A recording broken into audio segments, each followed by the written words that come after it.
যারা এখন ভাবছেন না মুসলমানের কাছে বিপদ আছে, মুসলমান মারা যাবে, মুসলমান মারা যাচ্ছে, মুসলমান বিপদে আছে, ভুল।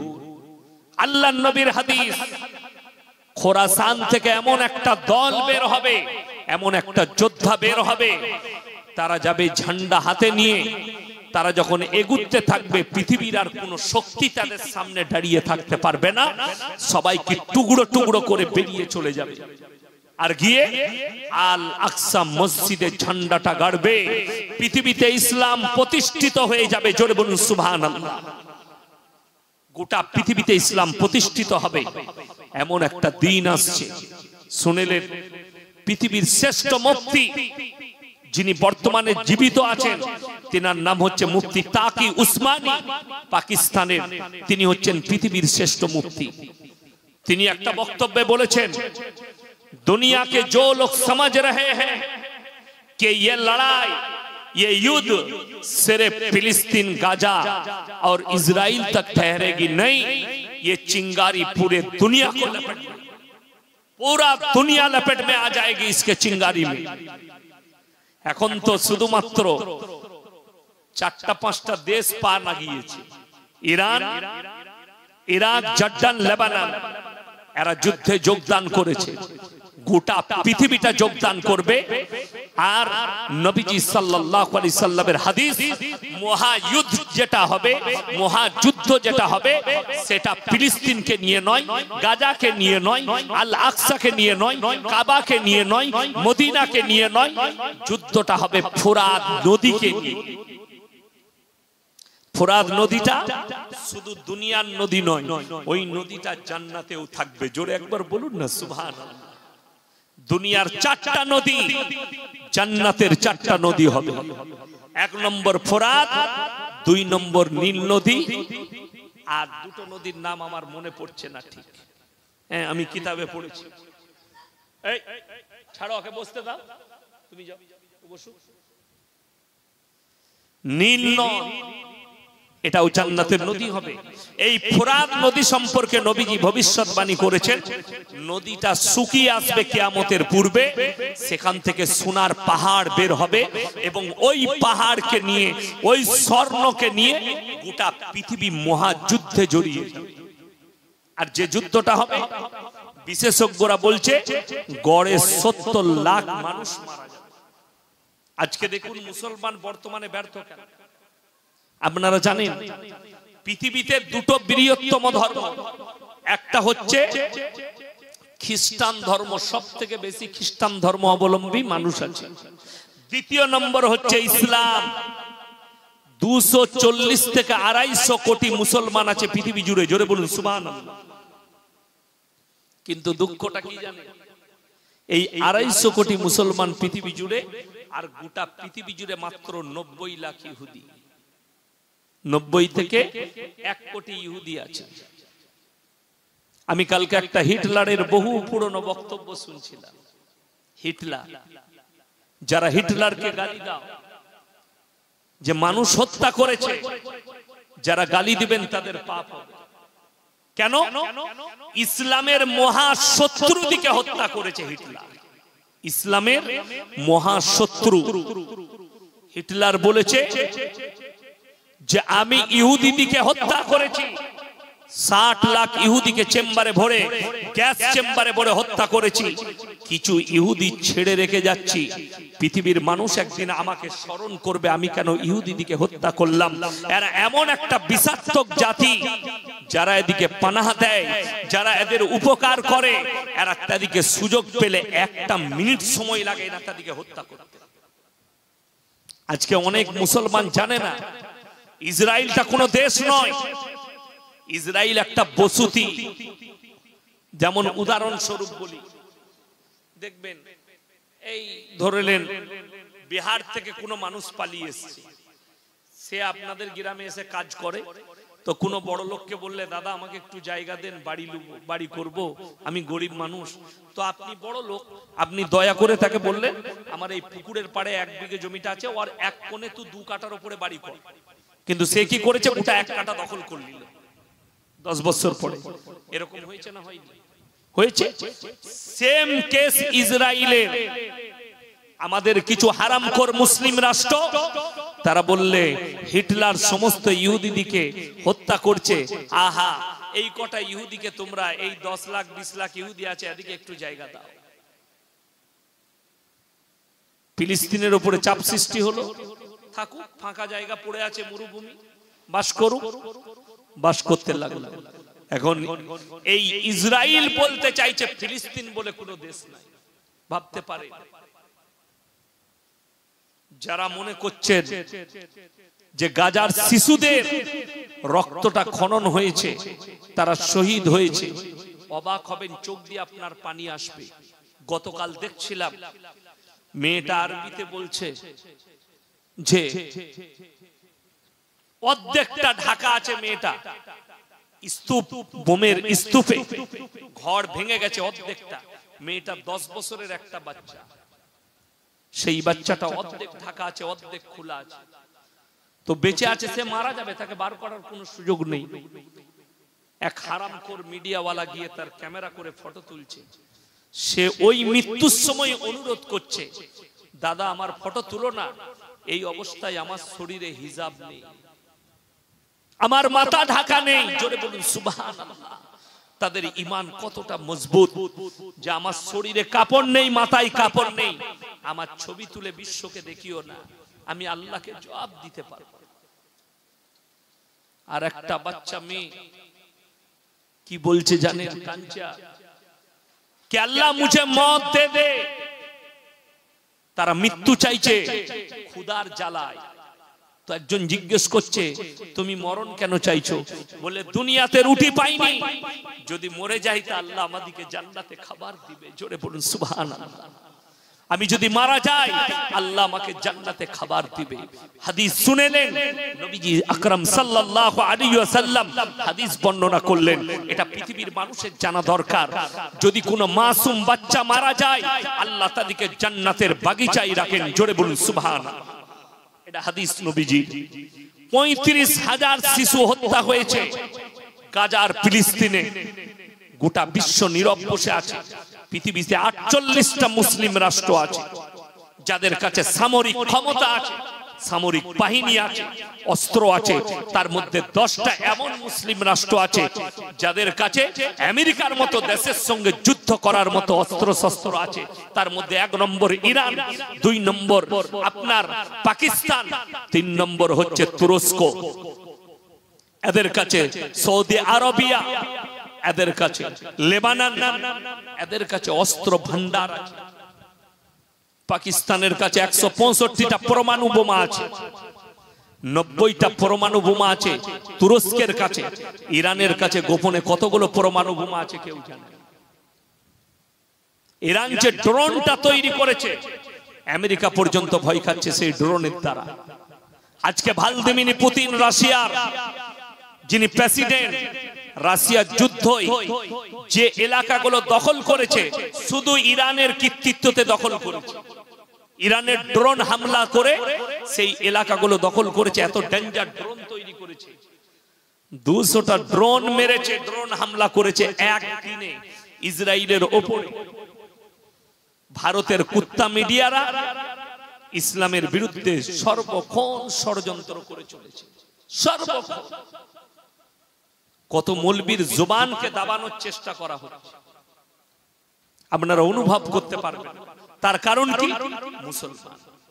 আপনি দেখুন এখন মুসলমান আমল করবে না, আমল করতেও চাইবে না। বড় কষ্ট লাগে। আমরা জালসায় যাচ্ছি, আপনার ঘরে মেহমান আসছে, আপনার ঘরে কুটুম আসছে, আপনার বেটা বিটির বিয়ে হচ্ছে, আমরা এমন কিছু দ্রব্য পান করছি, এমন কিছু জিনিস ব্যবহার করছি, আমরাই হেল্প করছি বিশ্বের মুসলমান ইহুদিকে হেল্প করছে মুসলমানকে মারো। যদি বলেন কেমন করে? আল্লামা তাকি উসমানী বলেছেন যে मैं बड़ी सोच समझकर ये फतवा दे रहा हूं पूरे आलम के मुसलमान के लिए कि इजराइल के जितने भी माल है ये हराम है, इस समय मुसलमान के लिए हराम है। যেমন কি কি? থানসা, কোকোকলা, স্প্রাইট, 7 আপ, মাজা, মেরিন্ডা, ফ্যান্টা, এই জিনিসগুলো হারাম। ডেয়ারি মিল্ক, চকলেট যেটা আমরা বাচ্চাদের জন্য কিনি। দেখুন ভারতে 40 কোটি মুসলমান, 20 কোটি মুসলমান যদি প্রত্যেকদিন 2 লিটার থামস আপ কিনে, একটা 2 লিটার থামস আপের দাম হচ্ছে 100 টাকা, ঠিক কি না? এই 100 টাকায় 60 টাকা, 40 টাকা সঙ্গে সঙ্গে, যেমনি আপনি 100 টাকা দিয়ে একটা থামস আপ কিনবেন 2 লিটার, 40 টাকা ইসরায়েলের পকেটে চলে গেল। যদি 20 কোটি মুসলমান প্রত্যেক দিন যদি 40 টাকা করে দেয়, 4 কোটি 80 কোটি টাকা, 80 কোটি টাকা একদিনে।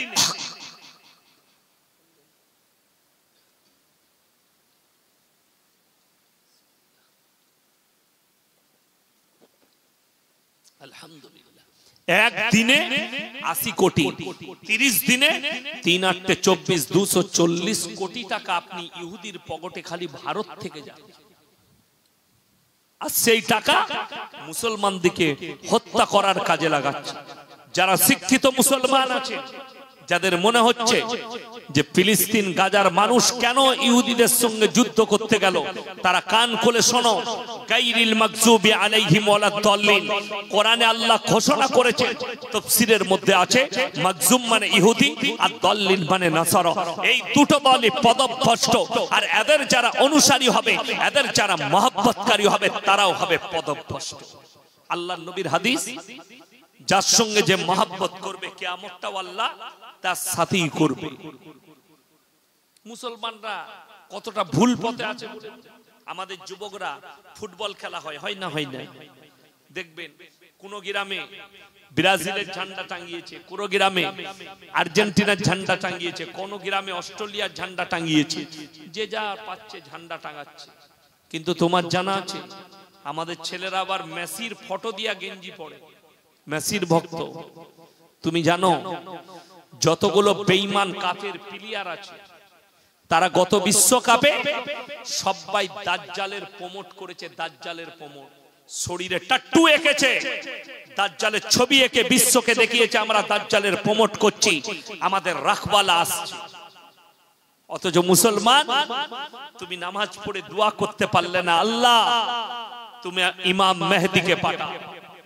হিটলার বলেছিল আমি যেমন ইহুদিদিকে হত্যা করে যাচ্ছি, আমি তো চলে যাব, পৃথিবীতে আবার এমন একজন কেউ আসবে এই ইহুদিদিকে শেষ করার জন্য।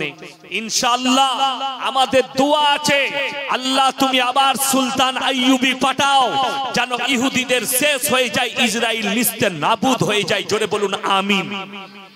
আমার মুসলমান ভাই, ইহুদিদের জন্য কোরআনে বলা হয়েছে ইসলামের সবথেকে বড় শত্রু হচ্ছে ইহুদি এবং নাসারা, এই দুটো দল।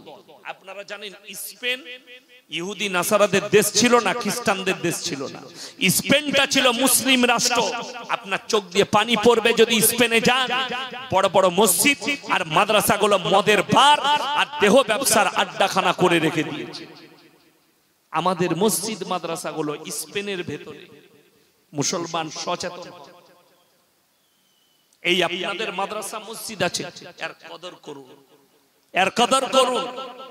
আপনি শুধুমাত্র রোজার মাসে নামাজ পড়ছেন, জুম্মার দিনে একদিন যাচ্ছেন, এটাই তো কষ্টের। আমি একটা জলসায় বলেছি, বাবরি মসজিদ ভেঙে গেছে, মুসলমানদের ছেলেরা ফেসবুকে কাঁদছে, ফেসবুকে কান্না দেখাচ্ছে, ফেসবুকে পোস্ট করছে, আর পোস্ট করে বলছে বাবরি মসজিদ চলে গেল আমাদের, আমরা চিরজীবন ভুলবো না। তুমি কাঁদছো বাবরির জন্য, আর তোমার মসজিদ কাঁদছে তোমার জন্য, তুমি জীবনে নামাজ পড়তে যাও না। এর থেকে দুঃখর কি আছে? এর থেকে বেদনার কি আছে? যারা মনে মনে ভাবছেন শুনেলেন, আরো ভয়ঙ্কর হাদিস শোনাচ্ছি। মুসান্নাফ ইবনে আবু শাইবার হাদিস, আল্লাহর হাবিব সাল্লাল্লাহু আলাইহি সাল্লাম বর্ণনা করলেন, হে আমার সাহাবীরা শোনো, পৃথিবীতে এমন একটা যুগ আসবে, দিন আসবে, মসজিদগুলো মুসল্লিতে ভরে যাবে। জোরে বলুন না সুবহানাল্লাহ। নবীজিকে জিজ্ঞেস করলেন, ইয়া রাসূলুল্লাহ, সেই মুসল্লিরা কেমন মুসল্লি হবে? নবীজি কি বললেন জানেন? শুনে নাও, সেই মুসল্লিগুলো হবে ওই রকম মুসল্লি, ওই মুসল্লি হবে সেই মুসল্লিগুলো যে মুসল্লিরা সুদ খাবে আর নামাজ পড়বে, বড় বড় অট্টালিকা বাড়ি বানাবে, বড় বড় শপিং মল বানাবে। ইমানদার সেই যুগে আর কেউ থাকবে না, সমাজে হারাম আওলাদে ভরে যাবে। আপনাদেরকে যেটা শোনাচ্ছিলাম আমি প্রথম দিকে, যে জানোয়ার আর ইনসানের পার্থক্য শুনেলেন। এমন একটা যুগ আসবে, নবীজি বললেন কিয়ামতের আলামতের মধ্যে বড় আলামত, সমাজে হারাম আওলাদ গুলো প্রমোট হবে আর ওরাই স্থান পাবে। আল্লাহর নবীর হাদিস, এমন একটা যুগ আসবে শিক্ষিতরা জ্ঞানীরা চুপচাপ বসে থাকবে, অশিক্ষিত মূর্খ বর্বর যাদের আখলাক চরিত্র খারাপ হবে তারাই হবে সমাজের নেতা এবং তারাই মানুষের বিচার ব্যবস্থা করবে। এটা কিয়ামতের আলামতের মধ্যে একটা বড় আলামত, বড় আলামত একটা।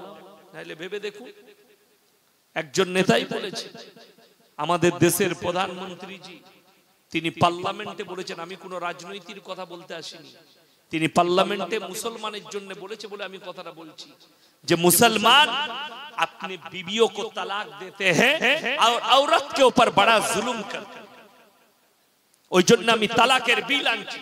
মুসলমানরা বিবিকে তালাক দেয়, দিয়ে জুলুম করে। আমার ভাই, বড় কষ্টের বিষয়, তিনি বললেন हमारा दिल में दर्द होता है मुसलमान बेटियों के लिए, माँ बहनों के लिए। ये बड़ी दुख की बात है देश के प्रधानमंत्री के लिए, जो हमारे बीवी के लिए सोच रहे हैं, उनका खुद का बीवी को उन्होंने अधिकार नहीं दिया।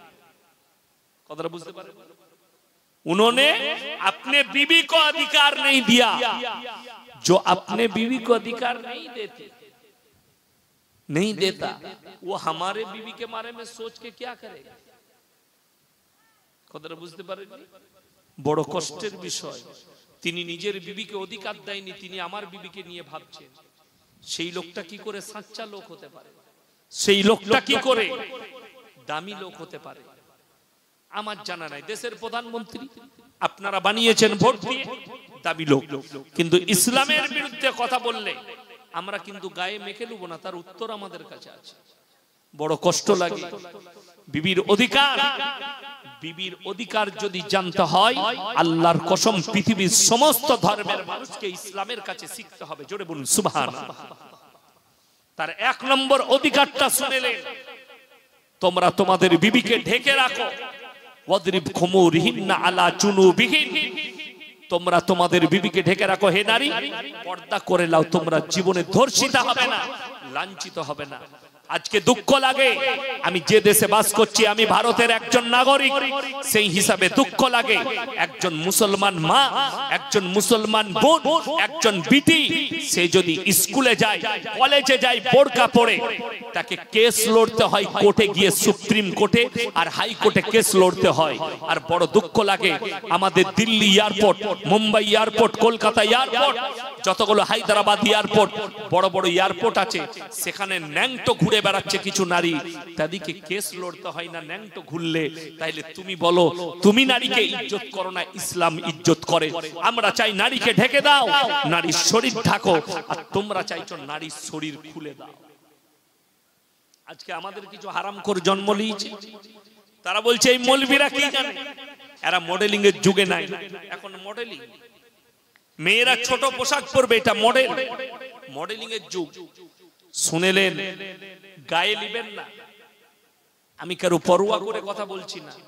যদি মনে হয় ছোট পোশাক পরাটা মডেলিং, তাইলে শুনেলেন আপনার এই গ্রামে সব থেকে বড় মডেলিংটার নাম হচ্ছে কুত্তাটা, কুত্তা যে কাপড়ই পরে না।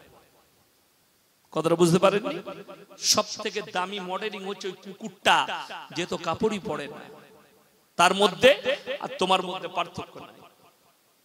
পোশাক সে পরে, আল্লাহ যাকে শালীনতা দিয়েছে, আল্লাহ যাকে ইজ্জত দিয়েছে, যার মধ্যে ইজ্জত আছে। প্রত্যেকটা নবীর চারটা সুন্নত, সমস্ত নবীদের সুন্নত হচ্ছে চারটা সুন্নত। জোরে বলুন সুবহানাল্লাহ। এক নম্বর মেশওয়াক করা, এটা সমস্ত নবীদের সুন্নত। 2 নম্বর খুশবু কা ইস্তেমাল করনা, খুশবু ব্যবহার করা প্রত্যেকটা নবীর সুন্নত। 3 নম্বর হায়া শরম করা, হায়া শরম লজ্জা শরম, খারাপ জিনিস থেকে লজ্জা করো, নোংরা জিনিস থেকে লজ্জা করো, মাথাটা নামিয়ে নাও। আর 5 নম্বরটা হচ্ছে উপযুক্ত বয়সে সন্তানদের বিবাহ দেওয়া, উপযুক্ত বয়স হলেই বিবাহ দিয়ে দাও। এই 4টা সুন্নত প্রত্যেকটা নবীর সুন্নত, যতগুলো নবী পয়গম্বর আল্লাহ পাঠিয়েছেন এই 4টা সুন্নত সকলের সুন্নত। তার মধ্যে মারাত্মক হচ্ছে হায়া আর শরম, লজ্জা আর শরম, এটা মারাত্মক। একটা নারী নোংরা পোশাক পরে যাচ্ছে, তওবা ইস্তেগফার পরে চেহারাটা ফিরিয়ে তার কাছ থেকে লজ্জা করো, নিজেকে লজ্জা করো, লজ্জা বোধ করো। আমি একবার হায়দ্রাবাদ এয়ারপোর্টে বসেছিলাম, আমার ফ্লাইট ছিল দুর্গাপুর পর্যন্ত। তো কোন রাশিয়ান কিংবা অস্ট্রেলিয়ান মেয়ে হবে, কি বুঝলেন, নোংরা পোশাক পরে আছে, আমাকে টিকিটটা দেখাতে আসছে, গেট নম্বর। আমি তার দিকে না তাকিয়ে বললাম নট নট, ছেড়ে যাবে। সে আবার অন্য কারো কাছে গেল। কেন? তার পোশাক দেখে আমি লজ্জায় মাথা নামিয়ে তাকে সরিয়ে দিলাম। এটা আখলাক। আমি আপনাদেরকে বলছিলাম একটু আগে যে হুজুরদের দ্বারাই জাহান্নাম উদ্বোধন হবে। আপনি দেখুন পার্শ্ববর্তী দেশ বাংলাদেশ, কিছু হুজুর বেরিয়েছে, তারা প্রেমের প্রমোট করছে, জিনা করার প্রমোট করছে, সমাজকে জিনা করার সালা দিচ্ছে। একটা ছেলের নাম দেখলাম, হুজুর সেজেছে, আবরারুল হক আসিফ, ঠোঁট পালিশ লাগিয়ে স্টেজে বক্তব্য দেয়, দেখতে ভালো লাগলো বলে মেকআপ করে স্টেজে বসে। আমি আল্লাহর কৃপায় আমার মাদ্রাসা থেকে ক্লাস করে যে পোশাক পরে বেরিয়েছি, যে লুঙ্গি জামা পরে, সেটা পরেই আমি স্টেজে এলাম, খালি উজু করে চলে এলাম। কেন? ইসলামের সাজসজ্জার প্রয়োজন নাই। যারা নামাজি হবে, দিনদার হবে, যারা পরেজগার হবে, আল্লাহ আল্লাহর কুদরত থেকে তাদের মধ্যে নুরানিয়াত দান করবে। সাজগোজের প্রয়োজন নাই। আপনারা মনে করেন যে আমি শুধু 24 পরগনা বলে থাকি না, আমার 11 তারিখে মুম্বাই ফ্লাইট আছে, আমি আমার দুর্গাপুর থেকে ফ্লাইট ধরবো, লুঙ্গি পরে সফর, আমি অল ইন্ডিয়া লুঙ্গি পরে সফর করি, অল ইন্ডিয়া। আমার একজন বন্ধু বলছে, হুজুর পায়জামা পরে না, মানে তুই যেটা পরে আছিস প্যান্টার দাম কত? বলে হুজুর 500 টাকা। আমি আমার লুঙ্গির দাম 1500 টাকা, বাংলাদেশের লুঙ্গি। তোর গোটা শরীরের কাপড়ের থেকে দাম বেশি আমার লুঙ্গি। বড় কষ্ট লাগে মানুষ পোশাক দেখে। আমার যারা বাপের বয়সে আছে, ইমানদারির সঙ্গে বলবে, এমন একটা যুগ গেছে, মানুষ তো অভাবে ছেঁড়া কাপড় পরতো আমাদের দাদিরা, ঠিক কিনা কথা বলেন? তারপরেও তাদের শরীর কেউ দেখতে পাইনি। আর এখনকার যুবকরা হারামখোররা, এরা স্বভাবে ছেঁড়া জামা পরছে। ঈদেতে নতুন প্যান্ট কিনে নিয়ে এসে হারামখোর বেলেটে করে ফাচ্ছে। মা বলছে ফাটছি কেন? বলে তুই বুঝবি না, নিয়ে যাই। কোন হারামখোর ফিল্মে নেচেছে, ও ছিঁড়া প্যান্ট পরবে, বেলেটে করে ফেড়ে, জাং বেরিয়ে আছে, হুঁটো বেরিয়ে আছে। তোমার জানা আছে তুমি কত বড় পাপ করছো, কত পাপে লিপ্ত হচ্ছ? কষ্টটা লাগে কি? এরা বলে আমাদের বাপদাদা থেকেই, আপনারা যারা আমার আছেন চাচার বয়সী, ভাইয়ের বয়সী, আমাদেরকে বলে এরা মডেলিং এর যুগ নয়, এরা আগেকার যুগের মানুষ। এইসব মানুষকে বলবে আগেকার যুগের মানুষ। শোনো, আমি বলিনি। ভারতের একজন ফিল্মের আর্টিস্ট ইসলামের একটা কোন কনফারেন্সে গেছে, অনেক মুসলিম যুবক বসে আছে, তো একটা যুবক তাকে প্রশ্ন করছে, তার নাম হচ্ছে জাভেদ জাফরি, ফিল্মের আর্টিস্ট, তাকে প্রশ্ন করছে कि आज तो दुनिया के लोग, पूरे दुनिया के लोग दुनिया के पीछे भाग रहे हैं। এখন লোক দুনিয়ার পেছনে ছুটছে না ছুটেনি বাবা? ছুটছে। তিনি উত্তর দিলেন, ए मेरे मुसलमान भाई, तू दुनिया के पीछे मत भाग, तू 1400 साल पीछे चला जा, दुनिया तेरे पीछे भागेगी। जोरे बोलो सुभान अल्लाह। मुसलमान, तू दुनिया के पीछे मत भाग, तू 1400 साल पीछे चला जा, दुनिया तेरे पीछे भागेगी। তুমি নবীজির আখলাক আর চরিত্রে চলে যাও, নবীজির আখলাক ধরে নাও, নবীজির সুন্নতটা ধরে নাও, আল্লাহর কসম দুনিয়া তোমার পেছনে ছুটতে শুরু করবে। আমরা চাই না। আমি তো বর্তমানে কোথাও ভয়ে নামতে পারি না বাজারে। কেন? যেখানে নামি লোক ছুটে আসে। আমি আমার বর্ধমান থেকে বেরিয়ে এসে শক্তিগড় বলে একটা জায়গা আছে, সেখানে ল্যাংচা ফ্যাংচা বিখ্যাত। আমি একটা দোকানে দাঁড়িয়ে বরাবর চা খাই, ল্যাংচা কুঠি। ওটা আমাদের মুসলিমদের দোকান এবং সব থেকে ভালো দোকান। তার ল্যাংচাও ভালো, তার সবকিছুই ভালো। আমার সঙ্গে পরিচিত আছে, আমি তাদের কাছে চা খাই, লস্যি খাই। তো ওখানে দাঁড়ালে প্রত্যেকদিন যদি দাঁড়াই আমি জলসা করতে আসার সময়, তো কিছু লোক আমার সঙ্গে ফটো তুলতে আসে। ওই জন্য গাড়ি থেকে বেরোই না, গাড়ি ভেতরে বসে কোনো কোনো জায়গায় খাই। বলুন, আমাদের না টাকা আছে না পয়সা আছে, না আমাদের কাছে আল্লাহ সম্পদ দিয়েছে, আল্লাহ চালিয়ে নিচ্ছে ইজ্জতের সঙ্গে। বাস দুনিয়া আমাদের পেছনে, আমরা চলছি রসুলের আখলাকে। যারা মনে করছেন এই পোশাকটার কি মূল্য, তারা এয়ারপোর্টে গিয়ে আমাদের পেছনে গিয়ে দেখবেন। আমি গত বছরে মুম্বাই যাচ্ছিলাম, এয়ারপোর্টে আমার যে লাগেজটা ছিল ওটা আমাকে বোয়াতে হয়নি। যে গেটে দাঁড়িয়ে, যে মিলিটারি, যে পুলিশটা দাঁড়িয়ে টিকিট চেক করছে, সে বলছে হুজুর আমি আপনার ভক্ত। আমার ব্যাগটা নিয়ে গিয়ে যেখানে আমি বোর্ডিং পাস করাবো, বলে ইয়ে হামারা আদমি জলদি কর দিজিয়ে, উইন্ডোর সিট দিয়ে দিজিয়ে। সে বলে কই আমাকে সিট দেওয়া করালো।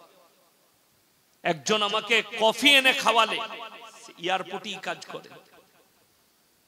কেন? না আমাদের কাছে সম্পদ আছে, না টাকা আছে। আল্লাহর কসম, নবীজির পোশাক, নবীজির আখলাক, আমরা নবীজির সুন্নতে আছি। দুনিয়া আমাদের পেছনে ছুটতে শুরু করেছে, আমরা দুনিয়ার পেছনে নয়। ওই জন্য বলা হচ্ছে মুসলমান তো 1400 সাল পিছে চলা যা, দুনিয়া তেরে পিছে ভাগনে लगेगी। আজকে বড় কষ্ট লাগে যে মানুষটা পৃথিবীতে কারো কাছে শিক্ষা গ্রহণ করলো না। আল্লাহর হাবিব পৃথিবীতে কারো কাছে শিক্ষা গ্রহণ করেননি, আল্লাহ নিজের কুদরতে শিক্ষা দিয়েছেন। আজকে গোটা পৃথিবী শিক্ষিতরা নবীর পেছনে, জোরে বলুন সুবহানাল্লাহ। গোটা পৃথিবী শিক্ষিতরা নবীর পেছনে আপনার সিজদায় পড়ে, যে আপনি মানুষই চিনতে পারলেন না। আপনি টাকা চিনেছেন, সম্পদ চিনেছেন, দুনিয়া চিনতে পেরেছেন। আল্লাহর কসম করে বলছি, দুনিয়া সম্পর্কে আল্লাহ কোরআনে বলেছেন ওয়ামাল হায়াতুদ দুনিয়া ইল্লা মাতাউল গুরুর। এই দুনিয়া তোমাদের জন্য সম্পূর্ণ ধোঁকা। আপনি ধোঁকার মধ্যে পড়ে আছেন। যেদিনে আপনি মারা যাবেন, আপনার পৃথিবীর ধোঁকাটা কেটে যাবে। দুনিয়া থেকে যেদিন আপনি বিদায় নেবেন, ওই জন্য আমার ভাই, বেঈমান কাফেররা আপনাকে পাপ করাচ্ছে, নাম পাল্টি দিয়েছে পাপের, পাপের নাম পাল্টিয়েছে। আপনারা মনে করেন বর্তমানে পতিতালয়ে জিনা হয়, পতিতালয়ের থেকেও বড় পতিতালয় খোলা হয়েছে। সেগুলোর নাম হচ্ছে বর্তমানে পার্কগুলো, যেখানে অবাধে আমাদের ছেলে মেয়েরা জিনা করছে। অথচ কোরআনে আছে ওয়ালা তাকরাবুজ জিনা ইন্নাহু কানা ফাহিশা ওয়া সাআ সাবিলা। এই বাংলাদেশের যার নাম করলাম আসিফ হুজুর, আবরারুল হক আসিফ তার নাম। সে কি বলছে জানে? তুমি যদি কোনো মেয়েকে ভালো লাগে, তাকে সঙ্গে সঙ্গে প্রপোজ করো, আমি তোমাকে ভালোবাসি। শরীয়তে এই ভাষাটাই হারাম ভাষা। বলে রাস্তায় কোনো মেয়েকে পছন্দ হলে সেটাই তোমার জন্য পারফেক্ট। আমি উত্তর দিয়েছি, বাজারে যদি তোমার মা যায় আর তোমার মাকে যদি আমার পছন্দ হয়, তা আমার সাথে বিয়ে দিবি? মানেটা এটাই দাঁড়াচ্ছে তো, তোমার যাকে পছন্দ যাবে সেই তোমার জন্য পারফেক্ট। ইসলামী শরীয়ত নারীদিকে পর্দার কথা বলা হয়েছে, এত ডেঞ্জার বলা হয়েছে, আপনি অবাক হবেন। বর্তমানে আমাদের মায়েরা বাজারে যেতে পারে, বাজারে ঘুরতে পারে। আপনার স্ত্রী, আপনার বিটি বাজারে ঘুরছে, রাস্তায় ঘুরছে, ঘুরতে পারে। আল্লাহর কসম করে বলে যাচ্ছি, কোন মৌলবি যদি ফতোয়া দিতে পারে আর আমার এই কথাটা কেটে দেয়, আমি জীবনে আর বক্তব্য দেব না যে মেয়েরা বাজারে অবাধে ঘুরতে পাবে, কোনো অসুবিধা নাই। বোরকা পরে হলেও বাজারে যেতে পাবে না, তোমার জানা নাই শরীয়ত। তিনটে কারণ ছাড়া মেয়েরা বাড়ির বাইরে যেতে পাবে না। নাম্বার 1, তোমার যদি শরীর খুব অসুস্থ হয়, পর্দার সহিত তুমি ডাক্তারের কাছে যেতে পাবে। নাম্বার 2, কাছের আত্মীয় মারা গেলে তুমি পর্দার সহিত যেতে পাবে। নিকটতম আত্মীয়, দূর সম্পর্কে নয়, নিকটতম আত্মীয় বলা হয়েছে হাদিসে। 3 নম্বর, হজ ফরজ হলে তুমি হজ করতে যেতে পাবে যার সঙ্গে তোমার বিয়ে হারাম আছে। যার সঙ্গে বিয়ে হারাম, যার সঙ্গে বিয়ে জায়েজ আছে তার সঙ্গে হজ হবে না। কথাটা বুঝতে পেরেছেন না পারেন? একটা নারীর বিয়ে তার ফুফুইতো ভাইয়ের সঙ্গে জায়েজ আছে না? না আছে। একটা মেয়ের বিয়ে তার চাচাতো ভাইয়ের সাথে জায়েজ আছে, জায়েজ হবে না, যাওয়া হারাম। চাচার সঙ্গে বিয়ে হারাম, চাচার সঙ্গে যেতে পারে। ভাইয়ের সঙ্গে বিয়ে হারাম, মায়ের পেটের ভাই যেতে পারে, জায়েজ আছে। শরীয়তকে আপনি মনে করেছেন আমার ঘরে জায়গির না, মন চাই জিন্দেগির নাম শরীয়ত নয়, রব চাই জিন্দেগির নাম হচ্ছে শরীয়ত। আপনি শরীয়তটাকে নিজের মনে করেছেন, নিজের মতো করে চলবেন না। যে মেয়েরা রাস্তায় ঘুরে বেড়াচ্ছে বেপর্দা ভাবে, আপনার জানা আছে ইসলাম নারীদের জন্য পর্দাকে ফরজ করা হয়েছে শরীয়ত।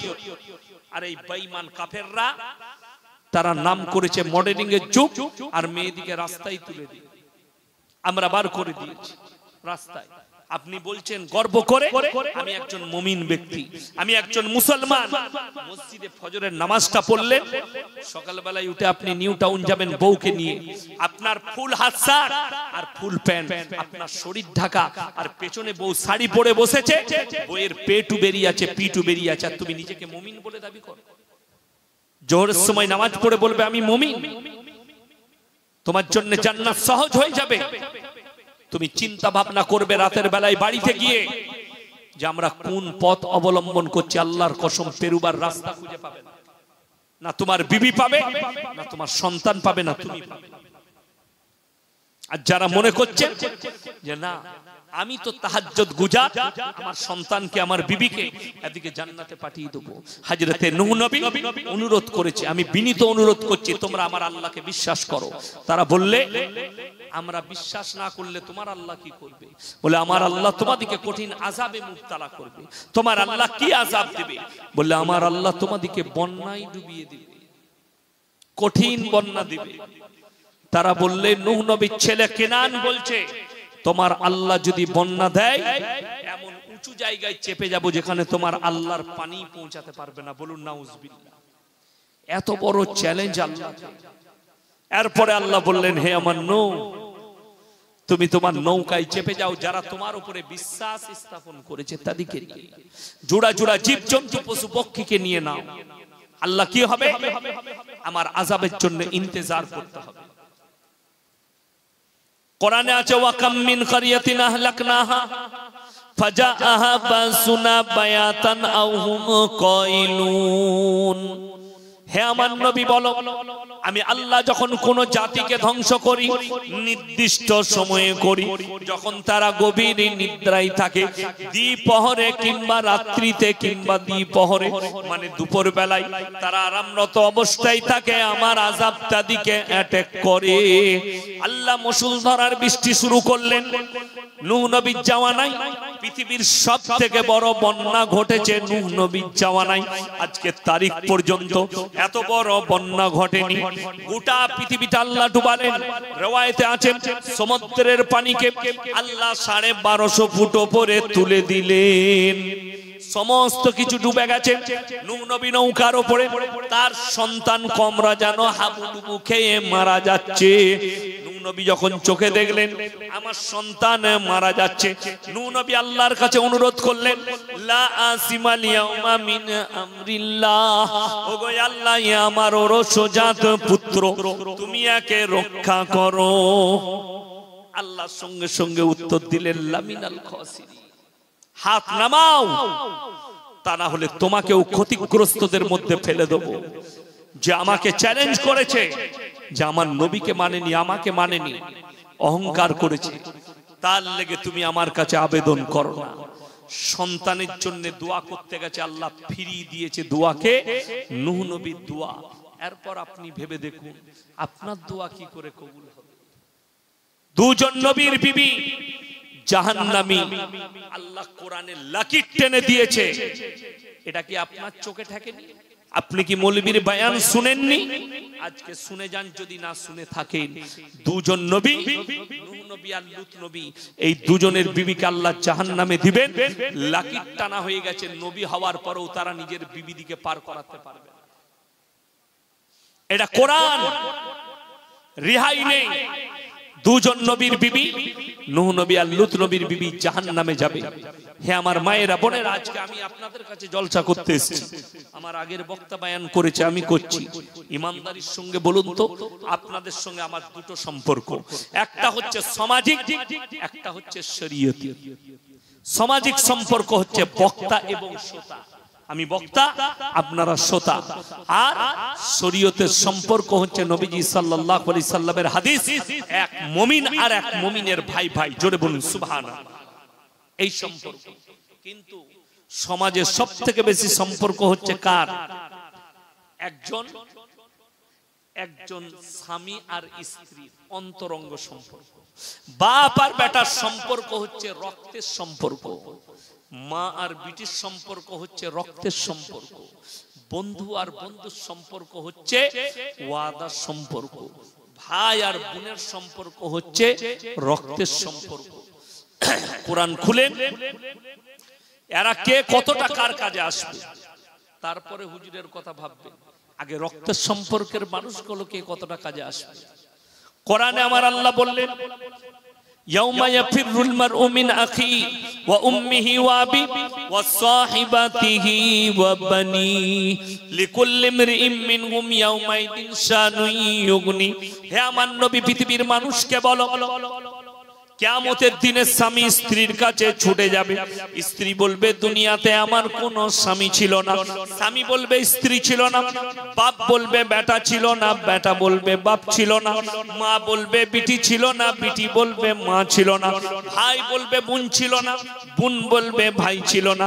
বন্ধু বলবে, বন্ধু ছিল না।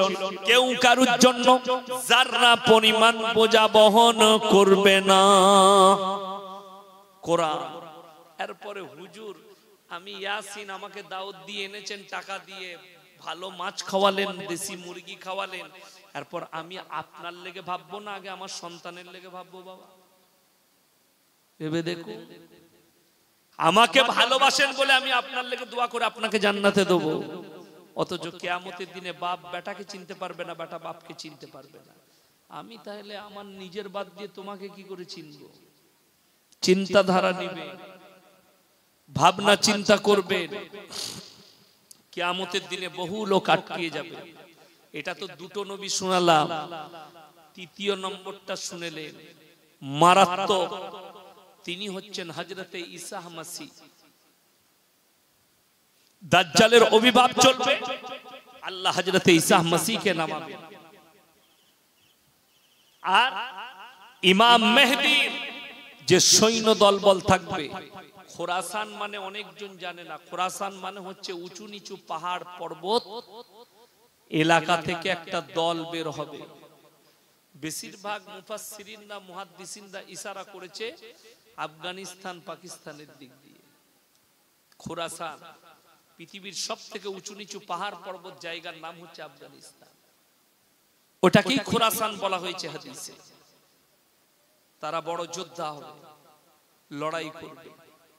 আমার মুসলমান ভাই, আপনি ভেবে দেখুন, চিন্তা করুন যে আমাদের মতো মৌলবীর ওপরে আপনার ভরসা আছে, অথচ আপনি নিজের উপরে ভরসা রাখেননি। কোরআনকে জিজ্ঞেস করুন, যারা আল্লাহ ব্যতীত অপরকে বিশ্বাস করে, আজকে খ্রিস্টানরা বর্তমানে কেন ফেরে পড়বে কিয়ামতের দিনে? একটাই কারণে, তাদের গির্জায় দুজনার মূর্তি রাখা আছে। কজনের বললাম? দুজন। এক হচ্ছে যিশু ঈসা মাসিহ, আর দ্বিতীয় হচ্ছে সেই ব্যক্তিটা ঈসা নবীর মা মারিয়াম। এই এরা জানে খ্রিস্টানরা একটা বিশ্বাস রেখেছে, কি বলুন তো? যে বিশ্বাসটা আমাদেরও আছে। একমাত্র বর্তমানে একদল বেরিয়েছে, তার নাম হচ্ছে আহমদিয়া কাদিয়ানী। তাদের বিশ্বাস নেই, তারা বলছে গোলাম আহমদ কাদিয়ানী হচ্ছে ঈসা মাসিহ। তাহলে মরল কি করে? ঈসা মাসিহ তো মারা যায়নি, কোরআনে আছে আল্লাহ আসমানে তুলে নিয়েছেন, জোরে বলুন সুবহানাল্লাহ। তিনাকে নামানো হবে, ঈসা মসিহকে, হযরতে ঈসা মসিহ আসমানে আছেন। তিনি এমন একজন পয়গম্বর, ঈসা মসিহকে আল্লাহ নামাবেন, দুনিয়াতে 40 বছর জীবন যাপন করবেন, দাজ্জালকে মারবেন, দাজ্জালের সঙ্গে ঈসা মসিহর যুদ্ধ হবে, ঈসা মসিহর সৈন্যের সঙ্গে দাজ্জালের যুদ্ধ হবে, পরাজিত হবে দাজ্জাল। ইহুদিরা আপনার ইসরায়েলে গেট তৈরি হয়ে গেছে দাজ্জালের জন্য, গেট তৈরি হয়ে গেছে, তাকে আমন্ত্রণ জানানো হবে। তার গেট এখন থেকে তৈরি করে ফেলেছে ইহুদিরা, যে আমাদের রাখবালা আসবে দাজ্জাল, তারা জানে। ওই জন্য শুনিলেন হযরতে ঈসা মসিহকে কিয়ামতের দিনে কাঠগোলায় আল্লাহ দাঁড় করাবেন। যে লোকটা যাকে ক্রুশচ্ছেদ করা হয়েছে, খ্রিস্টানরাও জানে এটা ঈসা মসিহ নয়, সেই লোকটার নাম ছিল যিশুস। কি নাম ছিল? যিশুস। তাকে ঈসা মসিহ ভেবে ক্রুশচ্ছেদ করা হয়েছিল। পরবর্তীতে তাদের ধ্যানে এলো যে এই লোকটা যদি ঈসা মসিহ হয়, আমাদের লোকটা গেল কোথায়? প্রথমে কামরায় ঢুকেছিল, আর যদি এই লোকটা হয় ঈসা মসিহ গেল কোথায়? তারপরে তারা বললে ঈসা আল্লাহর বেটা, তখন তাদের ঈমান ধ্বংস হয়ে গেল। আল্লাহ তুলে নিয়েছে মানে আল্লাহর বেটা, নাউজুবিল্লাহ বলে। কিয়ামতের দিন আল্লাহ প্রশ্ন ছুড়বেন, কি বলে? সমস্ত মানুষের সামনে আল্লাহ কাঠগোলায় দাঁড় করাবেন ঈসা মসিহকে, দাঁড়াও। খ্রিস্টানরা থাকবে, পৃথিবীর মানুষ থাকবে, আল্লাহ একটা প্রশ্ন করবেন, কোরআনে আছে প্রশ্নটা, ইজ ক্বালাল্লাহু ইয়া ঈসা ইবনে মারইয়াম আনতা কুলতা লিন-নাস ইত্তাখিদুনি ওয়া উম্মিয়া ইলাহাইনি মিন দুনিল্লাহ। ওগো ঈসা, তুমি কি বলেছিলে তোমার কওমের লোককে আল্লাহ ছাড়া আমি আর আমার মা আরো দুটো আল্লাহ? ঈসা নবী বলবেন, ক্বালা সুবহানাক মা ইয়াকুনু লি আন আকুলা মা লাইসা লি বিহাক্ক। ওগো আল্লাহ, যে কথা বলার আমার হক নেই, অধিকার নেই, সে কথা আমি কেমন করে বলতে পারি? আর আমি যদি এ কথা বলে থাকতাম আপনার অজানা হতো না। ইন্নাকা আনতা আল্লামুল গুয়ুব, আপনি হচ্ছেন আলিমুল গায়ব। আল্লাহ বলবেন আমি সব জানি। এরপরে তাদেরকে বলা হবে, সেই খ্রিস্টানদেরকে বলা হবে, আল্লাহ কিয়ামতের দিনে বলবেন, তোমরা যাদের উপাসনা করেছো আজকে কেন তারা তোমাদের উপকারে আসছে না? তোমরা তাদেরকে জিজ্ঞেস করো, তারা তো দাঁড়িয়ে আছে, তাদেরকে জিজ্ঞেস করো। ওই জন্য 17 পারা শেষ পৃষ্ঠা শেষ রুকুতে আছে, ইয়া আইয়ুহান নাসু যুরিবা মাথালুন ফাসতামিউ লা ইন্নাল্লাযীনা তাদউনা মিন দুনিল্লাহি লা ইয়াখলুকু দুবাবান ওয়ালা বিস্তামাউ লা ওয়া ইয়াসলুবুহুমুদ দুবাবু শাইয়াল লা ইস্তানকিদুহু মিন। হে ঈমানদার ব্যক্তিরা, হে পৃথিবীর মানুষ, তোমরা যাদেরকে ভালো মন্দের মালিক মনে করছো তাদেরকে জিজ্ঞেস করে দেখো, তারা একটা মাছি পর্যন্ত সৃষ্টি করতে পারে না। মাছি সৃষ্টি তো দূরের কথা, মাছি যদি তাদের কাছ থেকে কোনো জিনিস ছিনিয়ে নিয়ে যায় সেটা উদ্ধার করার মতো ক্ষমতা নাই। কেন? তারা হচ্ছে শক্তিহীন, আর আমি আল্লাহ হচ্ছি শক্তিশালী। গোটা পৃথিবীর মালিক হচ্ছে আমি আল্লাহ। জোরে বলুন সুবহানাল্লাহ। আমার মুসলমান ভাই, অনুরোধ করে বলে যাচ্ছি, কেউ জীবনে শিরক করবেন না। জোরে বলুন ইনশাআল্লাহ। ভালো মন্দ, কল্যাণ অকল্যাণের মালিক হচ্ছেন আল্লাহ। বেঈমান কাফেররা আপনার উপরে জাল ছুড়েছে, আপনি যদি দ্বীনি ইলম হাসিল না করেন, আপনার সন্তান হোক আপনি হোক, সেই জালটা আপনি দেখতে পাবেন না। তাদের জাল বড় ডেঞ্জার, এমন একটা জাল ছুড়েছে। দেখুন, আমরা শুধু মনে করি পতিতালয়ে জিনা হয়, শারীরিক মিলনটা জিনা। তারা কি করেছে শুনেলেন? আমাদের বাবাজিরা শুনবেন কিভাবে নামগুলো পাল্টাইছে। ইহুদিরা নাম দিয়েছে ভ্যালেন্টাইন ডে, নামটা দিয়েছে ভ্যালেন্টাইন দিয়ে, কাজ হচ্ছে কিন্তু জিনা করা। নাম দিয়েছে চকলেট ডে, কাজ হচ্ছে জিনা করা। নাম দিয়েছে কিস ডে, কাজ হচ্ছে জিনা করা। নাম দিয়েছে রোজ ডে, কাজ হচ্ছে জিনা করা। এই দিনগুলো সব আমাদের যুবকরা মনে করে এগুলো ভালোবাসার দিন। ভ্যালেন্টাইন ডে আজকের দিনে ভালোবাসা প্রপোজ করার দিন, কিন্তু সেই জায়গাটা যে জিনা করার জায়গা এটা এরা অনুভবও করতে পারে না। বার করেছে কারা? ইহুদি নাসারারা বার করেছে। বেঈমান কাফেরদের কাছ থেকে আখলাক এসেছে। আজকে মুসলমান নিজের আখলাক মনে করেছে ওটাই। আপনি দেখুন আজকে মুসলমানরা পহেলা জানুয়ারি পালন করে, করে না করে না? কথা বলে করে, ফিস্ট করছে। আল্লাহর কসম করে বলছে হারাম, নাজায়েজ কাজ। এই দিনে যারা ফিস্টি করে নিয়ত করে খাবে, সম্পূর্ণ খাবারটা তারা হারাম খাবার খাচ্ছে। মুসলমান ছেলের জন্মদিন পালন করছে, কেক কেটে একটু পয়সা হয়েছে, ছেলের জন্মদিন। ইসলামে শরীয়তে হারাম ছেলের জন্মদিন পালন করা, সে যেই করুক হারাম। 25শে ডিসেম্বর মুসলমানের জন্য পালন করা হারাম। আপনাকে দেখিয়ে দেবো কত মুসলিম যুবক যুবতী কলকাতার নিউ টাউন থেকে শুরু করে, রাজারহাট থেকে শুরু করে কলকাতা ধর্মতলা পর্যন্ত কত মুসলিম ছেলে খালি 25শে ডিসেম্বর পালন করছে। অবাক হয়ে যায়। আমি 25শে ডিসেম্বর জলসা করেছিলাম নিউ টাউন, জলসা করে যাচ্ছি, যেটা গোল চৌকি আছে কলকাতায় ঢুকে নিউ টাউন, দেখেছেন? গোল চৌকিটা উপরে হোটেল আছে, নিচে দিয়ে এয়ারপোর্টের পাশ দিয়ে পেরিয়ে যাচ্ছে। ওই রোডের ওপরে অনেকগুলো হোটেল আছে। শীতকালের দিন ছিল, আমি দাঁড়ালাম চা খাবার জন্য। বিশ্বাস করবেন না, এতগুলো মুসলিম মেয়ে যুবতী রাত্রে ওই 2টোর সময় প্রেম প্রেমিকা সব ওখানে গিয়ে মজ মস্তি করছে, এমনকি গাড়ির ভেতরে জিনা পর্যন্ত করছে। কোন অসুবিধা? আর প্রশাসন কিছুই করতে পারবে না, যেহেতু ভারতবর্ষে পরকীয়াকে লিগ্যাল করে দেওয়া হয়েছে। লিগ্যাল।